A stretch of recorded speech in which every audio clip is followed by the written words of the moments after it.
Morjes. Peli meni hyvin, mutta joudun paitsioon. Ei kun siis tuli vapaapotku. Mä jotenkin koskaan osannut nähdä sitä, että miksi joku on mun tiellä. Miksi sen pitäisi olla? Ei sen tarvi olla. Minut nähtiin tasaisen tappavana ja äärimmäisen normaalina. Siksi olen. No mua tässä hahmossa puhutteli ennen kaikkea se semmoinen niinku tietynlainen niinku yllätyksellisyys, ehkä jopa yliluonnollisuus. No, tää jotenkin varmaan vaan kato sopi tähän niinku justiinsa. Nenä päähän.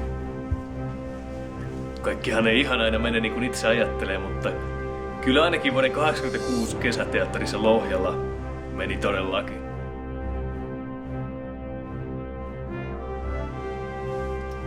Niin, joo, moi. Niin, joo, hei. Joo, mä nyt oon sitten ohjaaja tässä 6 vuoden, 5, aika monen vuoden jälkeen. 50 jotain.